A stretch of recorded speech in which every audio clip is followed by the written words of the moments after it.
आप हमारे 75 year old prime minister हैं, उनकी दिवंगत माता जी को उनको इतनी गंदी गंदी भद्दी गालियां दे। हमने भी स्टूडेंट प्रोटेस्ट किए हैं, इतना हमें संकोच होता था, इतनी शर्मिंदगी होती थी कि हमें कैमरा में दिखाया जा रहा है, आगे एक स्टूडेंट को करके हम अपनी मांग रखते थे। कौन स्टूडेंट प्रोटेस्ट का हिस्सा नहीं बने? ये किस तरह के स्टूडेंट हैं और किस तरह की अश्लील बातें हैं, किस एंगल से ये लोग स्टूडेंट लगते हैं? ನಮಸ್ಕಾರ ಸ್ನೇಹಿತರೆ, ರಾಜಕೀಯದ ರಂಗಸ್ಥಳದಲ್ಲಿ ಸದಾ ವಿವಾದಗಳನ್ನೇ ಉಸಿರಾಡೋ ಸಂಸದೆ ಅನ್ನುವಂತಹ ಒಂದು ಜವಾಬ್ದಾರಿಯನ್ನು ಮರೆತು ಮಾತನಾಡುವ ಮೇಡಂ ಕಂಗನಾ ರಣಾವತ್ ಅವರಿಗೆ ಮತ್ತೆ ತಮ್ಮ ಬಾಯಿ ಚಪಲ ಶುರುವಾಗಿದೆ. ಹೌದು, ದೇಶದ ಭವಿಷ್ಯವಾಗಿರೋ ಜೆನ್ಸ್ ಅಂದ್ರೆ ಇಂದಿನ ಯುವ ಪೀಳಿಗೆಯ ವಿರುದ್ಧ ಕಂಗನಾ ರಣಾವತ್ ಅತ್ಯಂತ ಕೀಳು ಮಟ್ಟದ ಅಸಹ್ಯಕರ ಪದ ಬಳಕೆಯನ್ನ ಮಾಡಿದ್ದಾರೆ.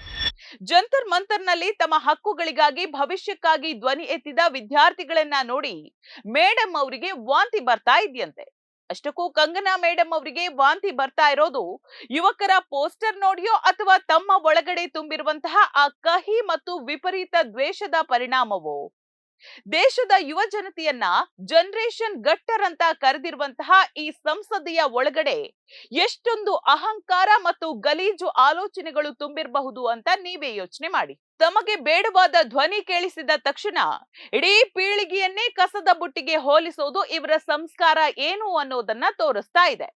ಮಂಡಿ ಲೋಕಸಭಾ ಕ್ಷೇತ್ರದ ಜನ ನಿಮಗೆ ಮತ ಹಾಕಿದ್ದು ದೇಶದ ಯುವಕರನ್ನ ಕಾಕ್ರೋಚ್ ಅಂತ ನಿಂದಿಸುವುದಕ್ಕಾಗಿ ಅಲ್ಲ ಕಂಗನಾ ರಣಾವತ್ ಅವರೇ.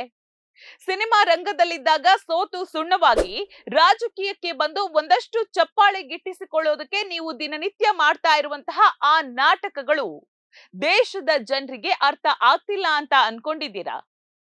ದೇಶದ ಭವಿಷ್ಯವನ್ನ ಗಟ್ಟರಂದ ನೀವು ಯಾವ ನೈತಿಕತೆಯ ಮೇಲೆ ಸಂಸತ್ನಲ್ಲಿ ಕುಳಿತುಕೊಳ್ತೀರಿ? ಇಷ್ಟಕ್ಕೆ ನಿಲ್ಲಿಲ್ಲ ನೋಡಿ ಮೇಡಂ ಕಂಗನಾ ಅವರ ಪ್ರಲಾಪ. ಪ್ರತಿಭಟನೆಯಲ್ಲಿ ಭಾಗವಹಿಸಿದ ಭಾರತೀಯರ ಮಹಿಳೆಯರನ್ನ ಗೃಹಿಣಿಯರಾಗೋದಿಕ್ಕೂ ಯೋಗ್ಯರಿಲ್ಲದವರು, ಭ್ರಷ್ಟರು ಅಂತ ಕರೆದಿದ್ದಾರೆ. ಅಬ್ಬಾ, ಒಬ್ಬ ಮಹಿಳೆಯಾಗಿ ಇನ್ನೊಬ್ಬ ಮಹಿಳೆಯ ಆಲೋಚನಾ ಶಕ್ತಿಯನ್ನ, ಅವರ ಸ್ವಾತಂತ್ರ್ಯವನ್ನ ಕೇವಲ ಅಡುಗೆ ಮನೆಗೆ ಸೀಮಿತ ಎಂಬಂತೆ ಅಳೆಯುವಂತಹ ನಿಮ್ಮ ಈ ಮುಖವಾಡವನ್ನ ಏನ್ ಹೇಳ್ಬೇಕು?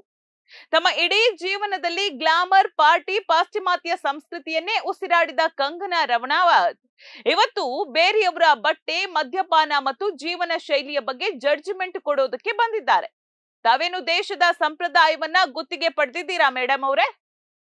ಸ್ವತಃ ಸಾಧನೆಯಿಂದ ಬೀದಿಗೆ ಬಂದು ಹೋರಾಟ ಮಾಡ್ತಾ ಇರುವಂತಹ ವಿದ್ಯಾರ್ಥಿಗಳ ತಂದೆ ತಾಯಿಯಂದಿರ ಸಂಪಾದನೆ ಬಗ್ಗೆ ಮಾತನಾಡೋದಕ್ಕೆ ನಿಮಗೆ ಏನ್ ಯೋಗ್ಯತೆ, ಏನು ಹಕ್ಕಿದೆ ಅಂತ? ಯುವಕರು ತಮ್ಮ ಸೃಜನಶೀಲತೆಯಿಂದ ಮೆಮ್ಸ್ಗಳ ಮೂಲಕ ಸರ್ಕಾರದ ವಿಫಲ ನೀತಿಯನ್ನ ಪ್ರಶ್ನಿಸಿದ್ರೆ ಅದನ್ನ ಸಹಿಸಿಕೊಳ್ಳೋದಕ್ಕೆ ನಿಮ್ಮಿಂದ ಯಾತಕ್ ಸಾಧ್ಯವಾಗ್ತಿಲ್ಲ?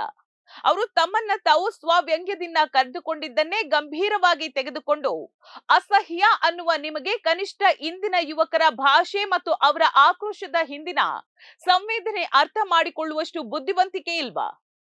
ಎಐಎಂಐಎಂನ ನಾಯಕ ವಾರಿಸ್ ಪಠಾಣ್ ಕೇಳಿದ ಪ್ರಶ್ನೆ ಅತ್ಯಂತ ಸರಿಯಾಗೇ ಇದೆ.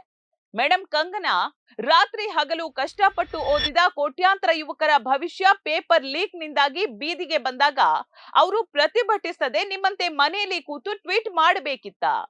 ತಮ್ಮ ಹಕ್ಕು ಮತ್ತು ಭವಿಷ್ಯಕ್ಕಾಗಿ ವಿದ್ಯಾರ್ಥಿಗಳು ಧ್ವನಿ ಎತ್ತಿದ್ರೆ ಅದು ನಿಮ್ಮ ಕಣ್ಣಿಗೆ ಕಸದಂತೆ ಕಾಣಿಸ್ತದೆಯೇ? ಪ್ರಧಾನಿ ಮೋದಿ ಅವರೇ, ನಿಮ್ಮ ಪಕ್ಷದ ಸಂಸದರು ದೇಶದ ಭವಿಷ್ಯವಾಗಿರುವಂತಹ ಯುವ ಜನತೆಯ ವಿರುದ್ಧ ಬಳಸ್ತಾ ಇರುವಂತಹ ಈ ಭಾಷೆಗಳನ್ನ ತಕ್ಷಣ ಗಮನಿಸಿ ಕ್ರಮ ಕೈಗೊಳ್ಳಬೇಕು ಅಂತ ವಾರಿಸ್ ಪಠಾಣ್ ಖಡಕ್ ಆಗಿ ಒತ್ತಾಯಿಸಿದ್ದಾರೆ. ದೆಹಲಿಯ ಬೀದಿಗಳಲ್ಲಿ ಪ್ರತಿಭಟನೆ ಮಾಡ್ತಾ ಇದ್ದಂತಹ ವಿದ್ಯಾರ್ಥಿನಿಯರ ಮೇಲೆ, ಹೆಣ್ಣು ಮಕ್ಕಳ ಮೇಲೆ ಪೊಲೀಸರು ಲಾಠಿ ಬೀಸಿದಾಗ, ಅವರನ್ನ ಕೆಟ್ಟದಾಗಿ ನಡೆಸಿಕೊಂಡಾಗ ನಿಮ್ಮಲ್ಲಿದ್ದಂತಹ ಆ ಮಹಿಳಾ ಪ್ರೇಮ ಎಲ್ಲಿ ಹೋಗಿತ್ತು ಕಂಗನಾ? ಆ ರಕ್ತಸ್ರಾವ, ಆ ಕಣ್ಣೀರು ನಿಮ್ಗೆ ಕಾಣಿಸ್ಲಾ ಇಲ್ವಾ? ಕೇವಲ ಯುವಕರು ಬಳಸಿದ ಪೋಸ್ಟರ್ಗಳು ಮಾತ್ರ ನಿಮ್ಮ ಕಣ್ಣಿಗೆ ಅಸಹ್ಯವಾಗಿ ಕಂಡಿತಲ್ವಾ? ಈ ರೀಲ್ಸ್ ನೋಡಿದ ಮೇಲೆ ನನಗೆ ಅಸಹ್ಯವಾಗಿದೆ, ನನಗೆ ಡಿಜಿಟಲ್ ಡಿಟಾಕ್ಸ್ ಮತ್ತು ಥೆರಪಿ ಬೇಕಾಗಿದೆ ಅಂತ ಕಂಗನಾ ಬರ್ಕೊಂಡಿದ್ದಾರೆ. ಹೌದು ಮೇಡಂ, ನಿಮ್ಗೆ ಖಂಡಿತವಾಗಿಯೂ ಥೆರಪಿಯ ಅಗತ್ಯ ಇದೆ, ಆದ್ರೆ ಅದು ಸೋಷಿಯಲ್ ಮೀಡಿಯಾದಿಂದಲ್ಲ, ನಿಮ್ಮ ತಲೆಯಲ್ಲಿ ತುಂಬಿಕೊಂಡಿರುವಂತಹ ಅತಿಯಾದ ಅಹಂಕಾರ ಮತ್ತು ದ್ವೇಷದ ವಾತಾವರಣದಿಂದ. ಸ್ವಲ್ಪ ದಿನ ಫೋನ್ ಅನ್ನ ಪಕ್ಕಕ್ಕಿಟ್ಟು ಹೊರ ಪ್ರಪಂಚದ ನಿಜವಾದ ಜನರ ಕಷ್ಟವನ್ನ ನೋಡಿ ಮೇಡಂ. ಇಲ್ಲಿ ಮುಖ್ಯವಾದ ಪ್ರಶ್ನೆ ಇರೋದು ಕಂಗನಾ ರಣಾವತ್ ಅವರು ಒಬ್ಬರಿಗೆ ಅಲ್ಲ, ಅವರ ಈ ರೀತಿಯ ಹೇಳಿಕೆಯನ್ನ ಸದ್ದಿಲ್ಲದೆ ಬೆಂಬಲಿಸ್ತಾ ಇರುವಂತಹ ಆಡಳಿತಾರೂಢ ಬಿಜೆಪಿಯ ನಾಯಕತ್ವಕ್ಕೆ ಪ್ರಧಾನಿ ನರೇಂದ್ರ ಮೋದಿ ಅವರೇ, ದೇಶದ 60%ಕ್ಕಿಂತಲೂ ಹೆಚ್ಚಿರುವ ಯುವ ಜನತೆಯನ್ನ ನಿಮ್ಮ ಪಕ್ಷದ ಸಂಸದೆಯೊಬ್ಬರು ಗಟ್ಟರ್ ಅಂತ ಕರೆಯುವಾಗ ನೀವ್ ಯಾಕೆ ಸುಮ್ನಿದ್ದೀರಿ? ಯಾಕೆ ಮೌನ ವಹಿಸಿದ್ದೀರಿ? ಇದೇನಾ ಇದೇನಾ ನಿಮ್ಮ ಯುವ ಭಾರತದ ಪರಿಕಲ್ಪನೆ? ಅವರು ನಿಮ್ಮ ಸುಳ್ಳು ಪ್ರೊಪಗಾಂಡಗಳನ್ನ ಕ್ಷಣಾರ್ಧದಲ್ಲಿ ಹೊರತೆಗೆಯುವಂತಹ ಸಾಮರ್ಥ್ಯವನ್ನ ಹೊಂದಿರುವಂತವ್ರು. ನಿಮ್ಮಂತಹ ಪೊಳ್ಳು ನಾಯಕರ ಮಾತುಗಳಿಗೆ ಹೆದರಿ ಅವರು ಹಿಂದೆ ಸರಿಯುವವರಲ್ಲ. ಕಂಗನಾ ರನಾವತ್ ಅವರು ತಕ್ಷಣವೇ ಇಡೀ ದೇಶದ ಯುವ ಜನತೆಯ ಬಳಿ ಜಂತರ್ ಮಂತರ್ನಲ್ಲಿ ಹೋರಾಟ ನಡೆಸಿದ ಪ್ರತಿಯೊಬ್ಬ ವಿದ್ಯಾರ್ಥಿಯ ಬಳಿ ಬೇಷರತ್ ಕ್ಷಮೆ ಯಾಚಿಸಬೇಕು. ಸಂಸದೆ ಅನ್ನುವಂತಹ ಸ್ಥಾನದ ಘನತೆಯನ್ನ ಎತ್ತಿ ಹಿಡಿಯೋದಕ್ಕೆ ಸಾಧ್ಯವಾಗದಿದ್ರೆ ಆ ಹುದ್ದೆಗೆ ರಾಜೀನಾಮೆ ನೀಡಿ ಮತ್ತೆ ಬಾಲಿವುಡ್ ರಂಗಕ್ಕೆ ಮರಳೋದೇ ಒಳಿತು. ಇವರು ಯುವಕರ ಹೋರಾಟವನ್ನ ಹತ್ತಿಕ್ಕಲು ಇಂತಹ ಪದಗಳನ್ನ ಬಳಸುವ ಜನಪ್ರತಿನಿಧಿಗಳನ್ನ ನಾವು ಸಹಿಸ್ಬೇಕಂತ ಹೇಳಿ ನೀವೇ.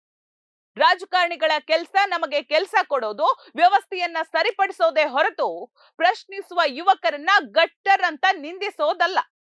ಈ ವಿಚಾರದಲ್ಲಿ ನಾವು ಯುವಕರ ಜೊತೆ ನಿಲ್ಲಬೇಕಿದೆ. ಪ್ರಶ್ನೆ ಕೇಳೋದು ನಮ್ಮ ಹಕ್ಕು ಕಣ್ರಿ. ಇವತ್ತೂ ಕೇಳ್ತೀವಿ, ನಾಳೆಯೂ ಕೇಳ್ತೀವಿ, ಮುಂದೇನೂ ಕೇಳ್ತಾನೆ ಇರ್ತೀವಿ. ಅದನ್ನ ಹತ್ತಿಕ್ಕೋದಕ್ಕೆ ಯಾರ್ ಎಷ್ಟೇ ಕಸದ ಮಾತುಗಳನ್ನಾಡಿದ್ರು ಯುವಕರ ಧ್ವನಿ ಅಂತೂ ಅಡಗೋದಿಲ್ಲ. ಕಂಗನಾ ರನಾವತ್ ಅವರ ಈ ಕಸದ ಹೇಳಿಕೆಗೆ ಮುಂಬರುವ ದಿನಗಳಲ್ಲಿ ಯುವ ಜನತೆ ತಕ್ಕ ಉತ್ತರ ಕೊಡ್ಲಿದ್ದಾರೆ ಅನ್ನೋದಂತೂ ಖಂಡಿತ. ನೋಡ್ತಾ ಇರಿ ಸಮ ಸಮಾಜಕ್ಕಾಗಿ ಕನ್ನಡವ ನ್ಯೂಸ್. ನಮಸ್ಕಾರ.